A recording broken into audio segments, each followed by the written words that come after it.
Hello and welcome to another creaturecaster assembly video. I'm GamerDad, and today we're going to be assembling Xyvera, one of the new models from the Judgement Eternal Champions Kickstarter. This model comes provided with two different options to assemble her staff.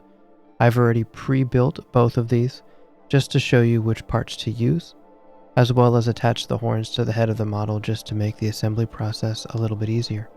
Let's go ahead and jump right into it. I've laid out all the different parts for this model. You can go ahead and pause the video here if you want to double check you've got everything you need. The first thing I like to do is to clip out all the parts, clean them up, and lay them out in a little organized fashion. We're going to start by building her left arm, connecting it to the small little fireball she's got in her hand. I dry fit everything first multiple times before applying the glue so we can get everything attached with a nice finish. One little secret is you can apply a little bit of an accelerator you can get from your local hobby store just to help the glue dry faster.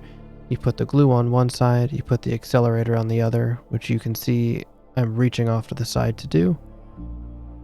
Put the pieces together, hold it for a couple of seconds, and it should activate that glue and dry quickly. With the first arm done, we'll go ahead and grab the staff and dry fit it to the other arm, making sure everything fits cleanly at the wrist. It's a very sensitive, small area, so you want to make sure it fits just right. I'm grabbing a little bit of accelerator, putting it on the wrist, and then attaching some glue to the hand so it all sticks together quickly. Once it's done, we're going to go ahead and lay it off to the side so both arms are built in some small sub-assemblies, and we can put it onto the torso in just a little bit. With both arms and the head ready, we'll go ahead and start attaching these to the torso. I'm dry fitting the head right now. There's a little bit of a ridge where everything should line up. Once you find that point, put a little bit of glue on the torso and connect it all together. You might want to let it sit for just a little bit just to make sure everything is starting to cure so you don't accidentally knock the head loose when you go to put the arms onto the body.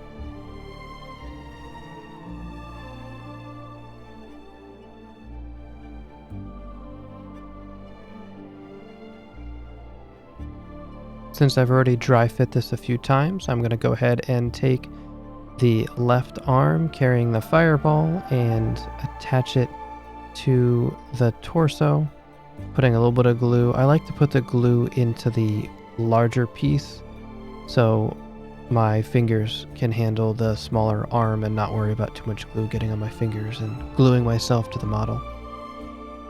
Once the first arm is attached, we'll move over to the other arm carrying the staff.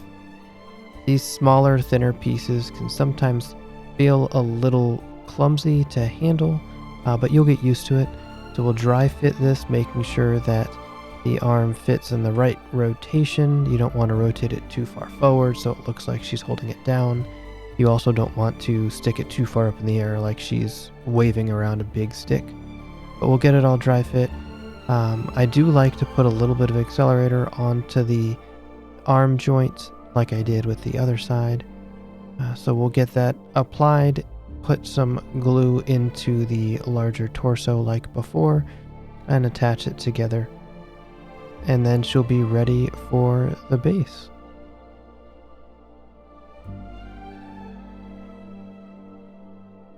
Now that she's fully built, we're ready for the base. I like to dry fit one last time just to make sure things like the staff don't get in the way. We'll put a little glue into the base instead of onto the model, and then put it together. With these larger models that have a lot of area on the bottom, I like to just lay them right into the base, and we'll let gravity kind of do the work so it'll cure in place. With the smaller models that have smaller feet, you want to do it a little bit differently. But here she is. Here's Xyvera, all finished up and ready to go. And that's going to do it for this assembly video. I hope you really like this model, and hopefully I will see you on the battlefield one day. Thanks a lot, and we'll see you again soon.